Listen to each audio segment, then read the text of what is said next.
CIIT सेंटरची त्यांनी मागच्या अधिवेशनामध्ये घोषणा केली आणि त्या घोषणेच्या माध्यमातून उच्च तंत्रज्ञान शिक्षण मंत्री महोदयांपासून त्याला सुद्धा मंजुरात मिळाली आहे आणि हा जवळपास 200 कोटीचा प्रस्ताव आहे आणि 200 कोटी प्रस्तावामधून त्या ठिकाणी टाटा कंपनीकडून 165 कोटी मिळणार आहे आणि 35 कोटी हे नियोजन विभागातून द्यायचे आहे। म्हणून या ठिकाणी नियोजन विभागाकडे या संदर्भात प्रस्ताव दिलेला आहे आणि दादांनी सुद्धा सांगितलं होतं की निश्चितच या ठिकाणी हे 35 कोटी मी या वर्षीच्या याच्यातून देणार। म्हणून मला या ठिकाणी मंत्री महोदयांना विनंती करायची आहे की मुख्यमंत्री महोदयांना विनंती करायची आहे की या ठिकाणी असणाऱ्या ह्या नियोजन विभागाकडे जो काही प्रस्ताव दिलेला आहे हे 35 कोटी रुपये मंजूर करून द्यावे, जेणेकरून हे CIIT सेंटर आमच्या अमरावतीमध्ये लवकरात लवकर चालू होईल आणि त्या माध्यमातून सुद्धा या ठिकाणी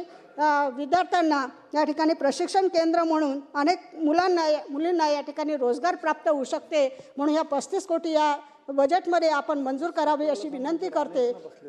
आणि सगळ्यात महत्त्वाचा विषय की या ठिकाणी सन्माननीय दादांनी या ठिकाणी अमरावती महाराष्ट्रामध्ये 2 ठिकाणी हे केंद्र चालू केले, अनेक ठिकाणी या ठिकाणी CIITचे सेंटर आहे। म्हणून मला शासनाला एक विनंती करायची आहे की हे CIITचे जे सेंटर आहे त्याला स्वर्गवासी अजितदादा पवार यांच्या नावाने आपण त्याला हे नाव द्यावं, जेणेकरून सन्माननीय अजितदादांनी हे सेंटर चालू केलं तर त्यांच्या नावाचा प्रस्तावाचं मी पत्रसुद्धा शासनाकडे दिलेलं आहे। म्हणून यासाठी सुद्धा आपण याला मान्यता द्यावी व त्या CIIT सेंटरला सन्माननीय